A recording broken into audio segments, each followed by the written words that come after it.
Hello good morning, जय हिंद बच्चों। आप सभी लोगों का स्वागत है शिक्षा कैरियर इंस्टीट्यूट के इस ऑनलाइन प्लेटफॉर्म में। तो आज की करंट अफेयर की क्लास हम लोग स्टार्ट करते हैं। सभी लोग अपने अपने कॉपी कलम निकाल लीजिए, ठीक है। और स्टार्ट करते हैं हम लोग। देखते हैं क्या क्या खबरें आई है न्यूज़ में, और साथ में ही हम लोग स्टैटिक पोर्शन भी कवर करते हुए चलेंगे। जो पहला प्रश्न है वो है, नवीनतम संशोधन के बाद आरबीआई द्वारा निर्धारित नई रेपो रेट क्या है। रेपो रेट पूछा जा रहा है कि आरबीआई ने अभी एक नई रेपो रेट जारी की है, ठीक है। नई रेपो रेट जारी की है, ठीक है। और वो रेपो रेट क्या है? और वो रेपो रेट क्या है? इसका करेक्ट आंसर हो जाएगा ऑप्शन नंबर सी, 6.25%। 6.25% आरबीआई के द्वारा नई रेपो रेट जारी की गई है। आइए जानते हैं रेपो रेट होता क्या है, आरबीआई से क्यों जारी करती है, ठीक है। इसका आंसर सभी लोग टिक कर लीजिएगा। 6.25% नवीनतम रेपो रेट है। क्लियर? भारतीय रिजर्व बैंक ने मिडिल क्लास को बड़ी राहत देते हुए रेपो रेट में कटौती कर दी है। रेपो रेट में 25 बेसिस पॉइंट की कटौती हुई है, जिसके कारण अब मौजूदा रेपो रेट 6.25% हो गया है। रेपो रेट में यह कटौती 5 साल बाद, समझिए 5 साल बाद यह कटौती की गई है रेपो रेट में। 5 साल बाद यह कटौती आपको रेपो रेट 6.25 पर आया है। रेपो रेट जो होता है ब्याज दर है जिस पर वाणिज्यिक बैंक केंद्रीय बैंक से ऋण लेते हैं, ठीक है। केंद्रीय बैंक कौन सी है? हमारी केंद्रीय बैंक है आरबीआई, ठीक है। आरबीआई, अब मान लीजिए आरबीआई को जितने भी ये छोटे बैंक है, ठीक है, ऐसे एसबीआई हो गया, ठीक है, पंजाब नेशनल हो गया, एचडीएफसी हो गया, जो भी बैंक है उसको ऋण देती है। मार्केट में जब पैसों तरलता बढ़ानी होती है, ठीक है, लिक्विडिटी बढ़ानी होती है, मनी सप्लाई बढ़ानी होती है, तो रेपो रेट को कम कर दिया जाता है। अब जो लोन लेगी, ये छोटी छोटी बैंक्स जो आरबीआई से लोन लेगी, वो क्या होगा, कम आपको परसेंटेज पे दिया जाएगा, तो ज़्यादा से ज़्यादा लोन लेगी, ठीक है। और इससे क्या होगा, मार्केट में लिक्विडिटी बढ़ेगी, पैसों की मात्रा बढ़ेगी, ठीक है। तो आरबीआई के द्वारा जो भी आपको लोन दिया जा रहा था, अब कितने पे दिया जाएगा? 6.25% पे दिया जाएगा, ठीक है। 6.25% पे दिया जाएगा, तो यही आपका रेपो रेट होता है। और इसमें एक दूसरा होता है रिवर्स रेपो रेट। जब आरबीआई बैंक से वो पैसा लेती है, ठीक है, तो उसको क्या कहते हैं, जिस रेट पर लेती है उसको रिवर्स रेपो रेट कहते हैं। क्लियर है? व्यवसायों के लिए विस्तार और निवेश करना आसान हो जाएगा, जिससे उत्पादन और रोजगार सृजन में वृद्धि होगी। ऋण सस्ते हो जाएंगे, ईएमआई कम हो जाती है तथा ऋण लेने और खर्च करने में वृद्धि होती है। स्वाभाविक सी बात है, जब बैंक ही कम रेट पे आरबीआई से लेगा, तो सीधी सी बात है कि अब आपकी आम जनता, मिडिल क्लास को भी सुविधा तो मिलेगी ही मिलेगी। और ऐसा 5 साल बाद हुआ है जो रेपो रेट कम हुआ है। तो अभी का रेपो रेट याद रखिएगा पीटी के पॉइंट ऑफ व्यू से 6.25। और इससे जुड़ी हुई जो भी बातें थी मैंने आपको बतला दिया कि रेपो रेट होता क्यों है, कैसे जारी होता है, क्यों जारी होता है। क्लियर है? आगे बढ़ते हैं। अगला प्रश्न है, भारत का पहला एआई विश्वविद्यालय। आर्टिफिशियल इंटेलिजेंस से जुड़ा हुआ है ये क्वेश्चन, ठीक है। आर्टिफिशियल इंटेलिजेंस का जो विश्वविद्यालय है वो कहाँ स्थापित किया जा रहा है? तो इसका आप लोग करेक्ट आंसर टिक लगा लीजिएगा, वो है महाराष्ट्र। कहाँ बनने जा रहा है भारत का पहला? ये वर्ड याद रखिएगा, पहला बहुत इंपॉर्टेंट हो जाता है, ठीक है। वीवीआई क्वेश्चन है आपके एग्जाम के पॉइंट ऑफ व्यू से, ठीक है। एग्जाम के पॉइंट ऑफ व्यू से बहुत ही इंपॉर्टेंट क्वेश्चन है। भारत का पहला एआई विश्वविद्यालय महाराष्ट्र में बनने जा रहा है, याद रखिएगा। कहाँ बनने जा रहा है? महाराष्ट्र में बनने जा रहा है। आइए देखते हैं।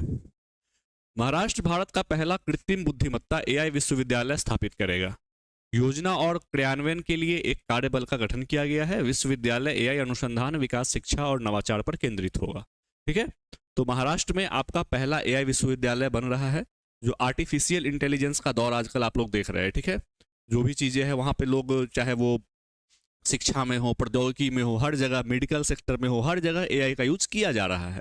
तो इसके बारे में जागरूकता फैलाने के लिए, इसके बारे में आपको ज्ञान देने के लिए, नॉलेज आपका बढ़ाने के लिए कोई एक हब तो होना चाहिए ना। तो इसके लिए महाराष्ट्र क्या करने जा रहा है, एआई विश्वविद्यालय बनाया जा रहा है वहाँ पे, जिससे आपको उस चीज़ का नॉलेज मिल सके, प्रॉपर नॉलेज मिल सके, ठीक है।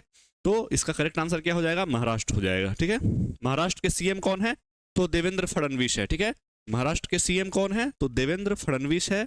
और गवर्नर कौन है? तो सीपी राधाकृष्णन है। याद रखिए, इसको लिख लीजिए। सीएम कौन है? क्योंकि एग्जाम में बहुत बार ये क्वेश्चन पूछा जाता है, और आपके बीपीएससी में भी पिछले या पिछले से पिछले साल पूछा गया था। एक साइड आपको गवर्नर का नाम दे दिया गया था, एक साइड स्टेट का नाम दे दिया गया था, और कहा था मैचिंग करो इसको। तो महाराष्ट्र के सीएम देवेंद्र फडणवीस है, और राज्यपाल आपके कौन है? सीपी राधाकृष्णन। दोनों चीज नोट डाउन कीजिए। महाराष्ट्र का गठन 1 मई 1960 को हुआ था। कब हुआ था? 1960 में महाराष्ट्र का गठन हुआ था, ठीक है। क्षेत्रफल की दृष्टि से भारत का तीसरा सबसे बड़ा राज्य है, ठीक है। एरिया में कौन सा सबसे बड़ा राज्य है? ये एरिया में 3rd नंबर पे आता है आपका महाराष्ट्र, ठीक है। एरिया में क्षेत्रफल की दृष्टि से सबसे बड़ा तीसरा राज्य है, और जनसंख्या की दृष्टि से दूसरा, और पॉपुलेशन में सेकंड। सारी चीजें लिखते चलिएगा। पॉपुलेशन में सेकंड नंबर पे है, एरिया में 3rd नंबर पे है, और पॉपुलेशन में सेकंड नंबर पे है। मुंबई का CSTM रेलवे स्टेशन, ठीक है, CSTM Chhatrapati Shivaji railway terminal देश का ऐसा रेलवे स्टेशन है जिसे यूनेस्को वर्ल्ड हेरिटेज साइट में शामिल किया गया है।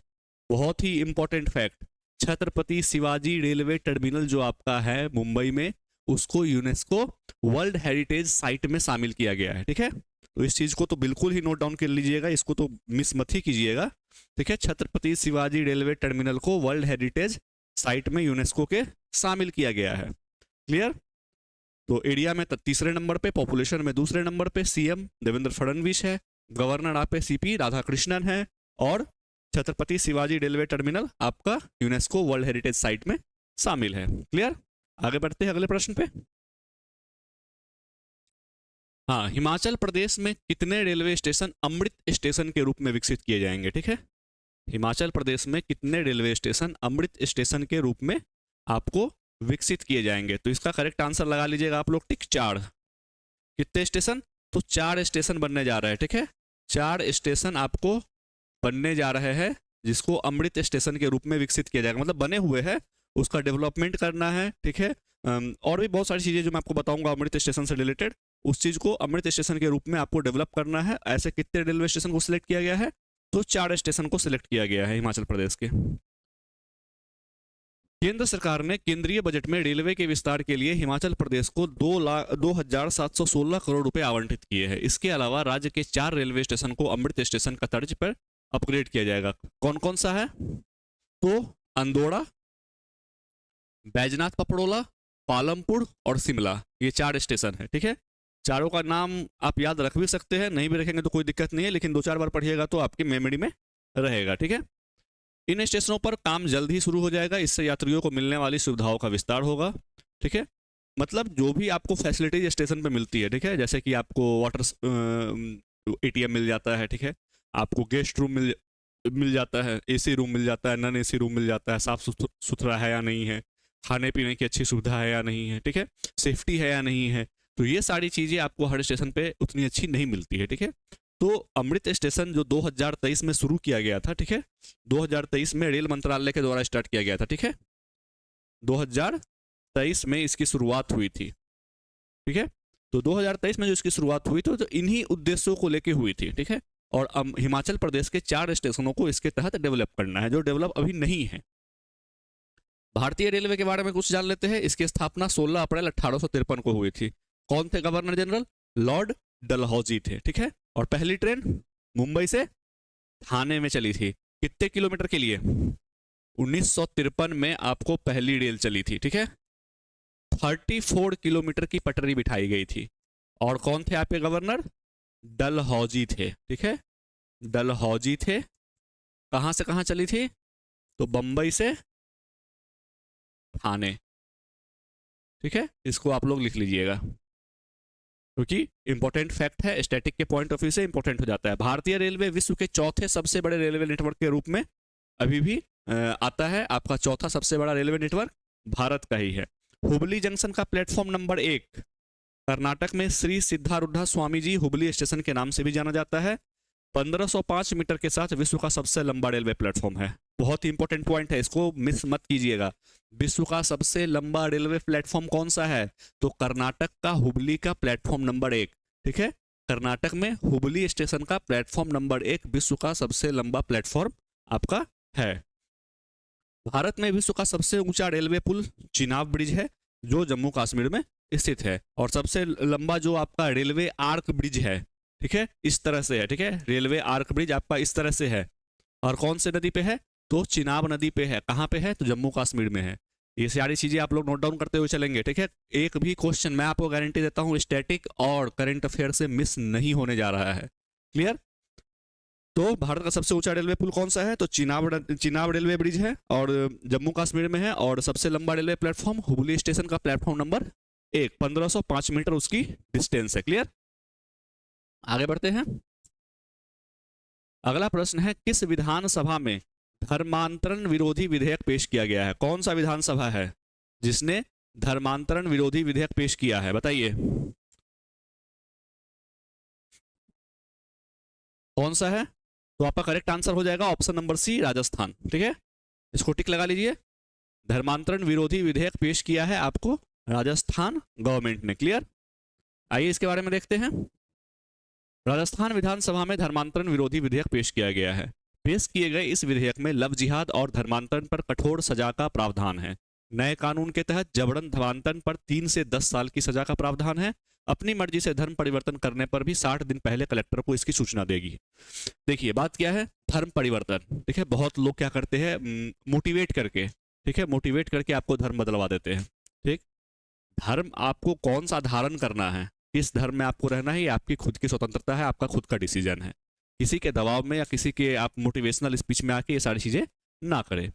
लव जिहाद का मामला बढ़ रहा है, दूसरे के दबाव में आके या दूसरे के प्रभाव में आके लोग धर्म परिवर्तन कर लेते हैं। इन चीजों से बचने के लिए राजस्थान गवर्नमेंट ने आपको ये कानून लाया है। और इसके तहत यदि आप दोषी पाते हैं तो 3 से 10 साल तक की सजा का प्रावधान है। 3 से 10 साल तक की सजा का प्रावधान है। और यदि आप अपनी मर्जी से बदल रहे हैं, ठीक है, स्वेच्छा से बदल रहे हैं, तो आपको कम से कम 60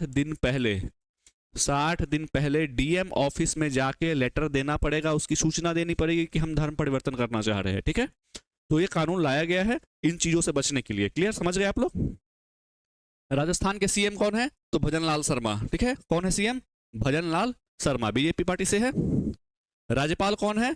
तो हरिभाऊ किशनराव बागड़े, हरिभाऊ किशनराव। ठीक है, गवर्नर कौन है? तो हरिभाऊ किशनराव। और सीएम कौन है? भजनलाल शर्मा। राजस्थान भारत का सबसे बड़ा राज्य है। क्लियर? एरिया में आपका नंबर 1 पे आता है। ठीक है, नंबर 1 पे आता है। महाराष्ट्र तीसरे नंबर पे था, याद रखिएगा। राजस्थान में एक हिल स्टेशन भी है, माउंट आबू। जब मैं आपको एनसीएंट की क्लास पढ़ा रहा था वहां बताया था मैंने, माउंट आबू का निर्माण किसने करवाया था? माउंट आबू का निर्माण बिमल शाह ने करवाया था। ठीक है, माउंट आबू पे एक जैन मंदिर है। क्लियर? तो माउंट आबू हिल स्टेशन कहाँ है? राजस्थान में है। भारत की एकमात्र खाड़ी नदी लूनी राजस्थान में थार रेगिस्तान से होकर बहती है और गुजरात के कच्छ के रण में समाप्त हो जाती है। मतलब ये जो नदी है ना, ये आपको अंडर लैंड जाती है और विलुप्त हो जाती है। ठीक है, जमीन के अंदर चली जाती है ये नदी और विलुप्त हो जाती है। एक खाड़ी नदी है। ठीक है, और ये समुद्र खारा होता है ना, समुद्र का पानी, उसी तरह से नदी का पानी इसका खारा है। ठीक है, और वो नदी कौन सी है? लूनी है। कहाँ से बहती है? तो राजस्थान से बहती है। सीएम कौन है? तो भजनलाल शर्मा है। और गवर्नर कौन है? तो हरिभाऊ किशन राव है। क्लियर? सारी बातें बता दी। एरिया के दृष्टि से नंबर 1 स्टेट है। क्लियर? आगे बढ़ते हैं। अगला प्रश्न देखेंगे, वाटर शेड यात्रा। वाटर शेड यात्रा अभियान किसके संरक्षण के लिए शुरू किया गया है? बहुत इंपॉर्टेंट क्वेश्चन है वाटर शेड यात्रा। ठीक है, वाटर शेड यात्रा, जल मृदा, जल और मृदा। वाटर शेड, वाटर का नाम सुनेंगे तुरंत जल पे टिक लगाएंगे और आगे बढ़ेंगे, लेकिन आप गलत हो जाएंगे। इसका करेक्ट आंसर है जल और मृदा दोनों के लिए। ये जो यात्रा स्टार्ट की गई है वो जल और मृदा दोनों के लिए स्टार्ट की गई है। ठीक है, केंद्रीय मंत्री शिवराज सिंह चौहान ने 5 फरवरी 2005 को हाइब्रिड मोड में वाटर सेट यात्रा की शुरुआत की है। ठीक है, सरकार के द्वारा मिट्टी और पानी को बचाने के लिए यह अभियान चलाया जा रहा है। इसके लिए ग्रामीण जनता को एक प्लेटफॉर्म दिया जा रहा है। आने वाले 2 साल में जो परियोजनाएं मिट्टी और जल संरक्षण में अच्छा काम करती है, ऐसी परियोजनाओं को 20 लाख रुपए का इनाम देकर सम्मानित किया जाएगा, ताकि और भी लोग इससे प्रेरित हो सके, इससे जुड़ सके। ठीक है, जल और मृदा के संरक्षण के लिए, जल और मृदा के संरक्षण, जैसे जल के लिए आपको कैच द रेन आया था, ठीक है, कैच द रेन पहल आया था, उसी तरह से जल और मृदा के संरक्षण के लिए वाटर शेड यात्रा आपको शुरू की गई है। और इसमें जो भी संस्थाएं शामिल होंगी इस परियोजना में, 2 साल तक यदि देखा जाएगा उनको कि अच्छा काम कर रही है, तो उनको पुरस्कृत भी किया जाएगा। पुरस्कार की राशि 20 लाख रुपए है, याद रखिएगा। वाटर शेड यात्रा के तहत पुरस्कार की राशि कितनी है? प्रश्न पूछा जा सकता है। वाटर शेड यात्रा के तहत पुरस्कार की राशि कितनी है? तो 20 लाख रुपए है, याद रखिएगा, 20 लाख रुपए है। और ये क्यों ऐसा किया जा रहा है? जिससे लोगों में जागरूकता फैले। ठीक है, और लोग मृदा और जल के संरक्षण पे अपना ध्यान दे कि जल, जैसे कि हम लोग अमूमन क्या करते हैं, घर में नल चला के छोड़ देते हैं, पानी की बर्बादी करते हैं, ठीक है। तो हमें ये चीज़ नहीं करना है, ठीक है। जल, बिजली, मृदा, ठीक है, पेड़, इन चीज़ों का संरक्षण कीजिए, इन चीज़ों को बचाइए, ये अमूल्य संपत्ति है, ठीक है। तो इसके लिए ही जल और मृदा दोनों के लिए याद रखिएगा, वाटर सेट नाम सुन के एकदम जल्दीबाजी में जल मत मारिएगा, ठीक। और घर आके देखिएगा, अरे ये तो जल और मृदा दोनों ही था। तो जल और मृदा इसका दोनों ही आंसर हो जाएगा। तो आप जब भी वाटर सेट योजना देखेंगे तो दोनों ही टिक लगाएंगे, दोनों आपका एक साथ में दिया होगा। क्लियर? आगे बढ़ते हैं। अगला प्रश्न है, हाल ही में किस राज्य सरकार ने मन मित्र नामक एक व्हाट्सएप चैटबॉट लॉन्च किया है? मन मित्र, ठीक है। कौन सा चैटबॉट का नाम क्या है? चैटबॉट का नाम है मन मित्र। चैटबॉट का नाम क्या है? मन मित्र। किसने लॉन्च किया है? तो आंध्र प्रदेश ने लॉन्च किया। किसने लॉन्च किया है? आंध्र प्रदेश ने। मन मित्र नामक एक चैटबॉट है। चैटबॉट जैसे आपका ओपन एआई है, ठीक है, जिससे आप चैट करते हो। एक बॉट मतलब रोबोट, बॉट मतलब रोबोट। आप उससे चैट कर रहे हो और अपने सवाल पूछते हो, वो जवाब देता है। यही मतलब है चैटबॉट का, ठीक है, ज्यादा कंफ्यूज नहीं होना है। तो मन मित्र उस रोबोट का नाम है। किसने लॉन्च किया है? तो आंध्र प्रदेश ने लॉन्च किया है। अब देखते हैं क्या करता है ये।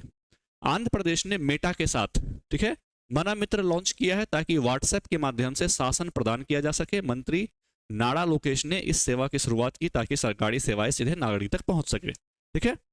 आंध्र प्रदेश गवर्नमेंट ने लोगों तक अपनी योजनाओं को पहुंचाने के लिए, ठीक है, बहुत सी योजनाएं ऐसी होती है जिसमें ग्रामीण लोगों को तो पता भी नहीं चल पाता है कि ये योजना आई है कि नहीं।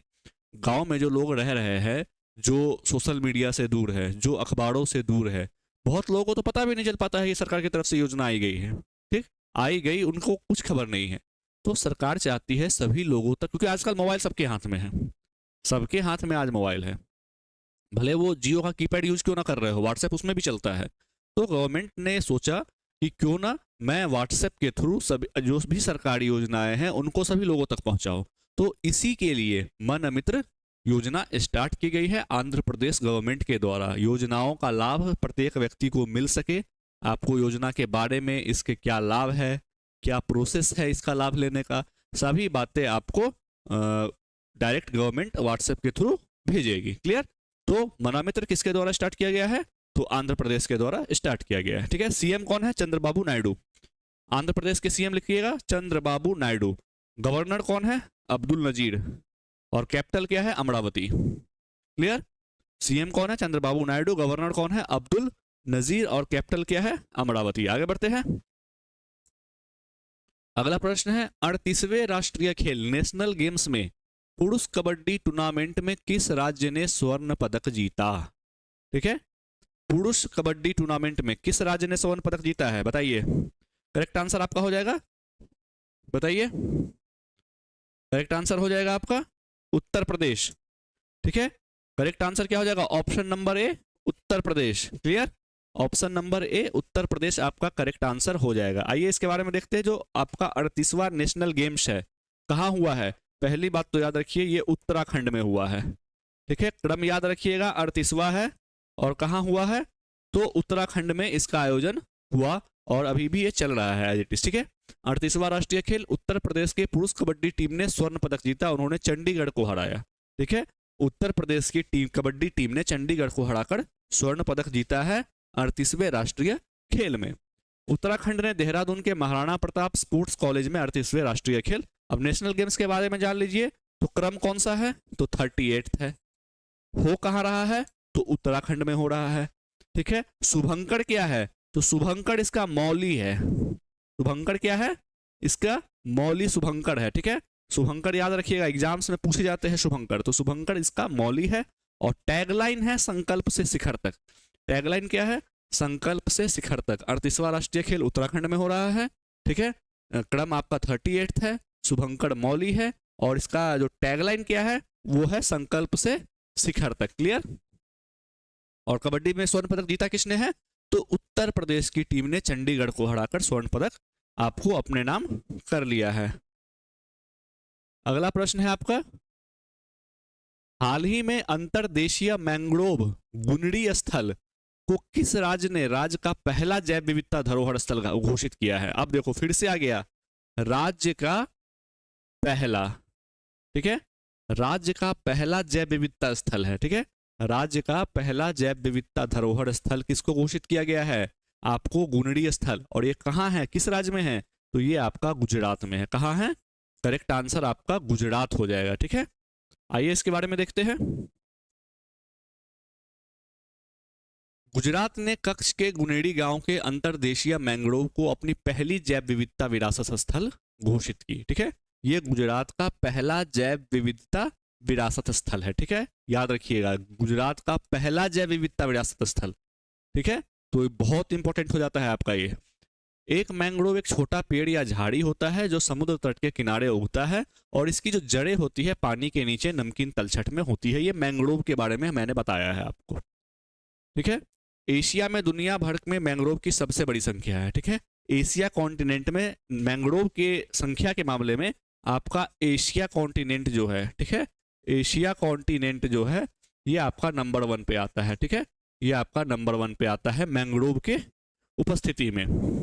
कुल मैंग्रोव कवर क्षेत्र पश्चिम बंगाल में सबसे अधिक है, इसके बाद गुजरात, उसके बाद अंडमान निकोबार। भारत की यदि बात की जाए तो आपका वेस्ट बंगाल आपका नंबर 1 पे है, आपका गुजरात सेकंड पे है। ठीक है, और थर्ड पे अंडमान निकोबार है। ठीक है, थर्ड पे आपका कौन है? अंडमान निकोबार है। ठीक है, यदि भारत की बात करें तो प्रथम पे आपका मैंग्रोव के मामले में कौन है? तो पश्चिम बंगाल है, दूसरे नंबर पे गुजरात है और तीसरे नंबर पे वेस्ट बंगाल है। और कॉन्टिनेंट की बात की जाए तो एशिया कॉन्टिनेंट पहले स्थान पे आता है। पश्चिम बंगाल में सुंदरवन दुनिया का सबसे बड़ा मैंग्रोव वन क्षेत्र है। ठीक है, और ये यूनेस्को के विश्व धरोहर स्थल में भी शामिल है। याद रखिएगा, सुंदरबन विश्व का सबसे बड़ा मैंग्रोव क्षेत्र है। सुंदरबन मैंग्रोव का सबसे बड़ा मैंग्रोव क्षेत्र है। यहीं पर आपका बंगाल टाइगर पाया जाता है। ठीक है, यहीं पर आपका बंगाल टाइगर पाया जाता है, इसी सुंदरवन के जंगलों में। तो सुंदरबन विश्व का सबसे बड़ा मैंग्रोव क्षेत्र है और यह यूनेस्को के विश्व धरोहर स्थल में भी शामिल है। ठीक है, तो याद रखिएगा ये चीज। आगे बढ़ते हैं। अगला प्रश्न है, दिल्ली विधानसभा चुनाव में किस राजनीतिक पार्टी को बहुमत प्राप्त हुआ? आपका क्या होगा जनाबे आली? ठीक है, तो किसे बहुमत मिला है? तो बीजेपी को। ठीक है, बीजेपी को बहुमत मिला है। लगभग 2.5 दशक बाद बीजेपी की सरकार आपको दिल्ली में बनी है। ठीक है, और जो इससे पहले की गवर्नमेंट थी आम आदमी पार्टी अरविंद केजरीवाल जी की, उनको हार का सामना इस बार करना पड़ा है। क्लियर? आइए देखते हैं। बीजेपी की आंधी में आप साफ हो गई है। आलम यह है कि आपका पूरा टॉप ऑर्डर ढेर हो गया। पार्टी के मुखिया अरविंद केजरीवाल, सबसे बड़ी बात तो यह है, नई दिल्ली विधानसभा क्षेत्र से अरविंद केजरीवाल स्वयं भी हार गए हैं लगभग 4000 वोटों से। ठीक है, वह नई दिल्ली से बीजेपी के प्रवेश वर्मा से चुनाव हार गए हैं। प्रवेश सिंह वर्मा जो आपको उनके विरोध में खड़े थे, ठीक है, जो कहा जा रहा है कि सीएम पद के सबसे बड़े उम्मीदवार अभी वही लग रहे हैं बीजेपी से, तो उन्होंने ही अरविंद केजरीवाल जी को हराया है। 48 सीटों के साथ बहुमत मिला है। बीजेपी को कितने सीटें मिले हैं? बीजेपी को 48 सीटें मिली है। ठीक है, वहीं आम आदमी पार्टी को 22 सीटें मिली है। क्लियर? 22 सीटें मिली है। ओके, तो आपको जितने भी आपको बड़े चेहरे थे, एक आतिशी मारलेनी जी को छोड़ दीजिए जो अभी सीएम थी, वो जीती है अपनी सीट से। आपको अरविंद केजरीवाल, मनीष सिसोदिया, फिर आपको ओझा सर, ये सभी लोग आपके हार गए हैं। ठीक है, अवध ओझा जी जो थे वो भी आपके हार गए हैं।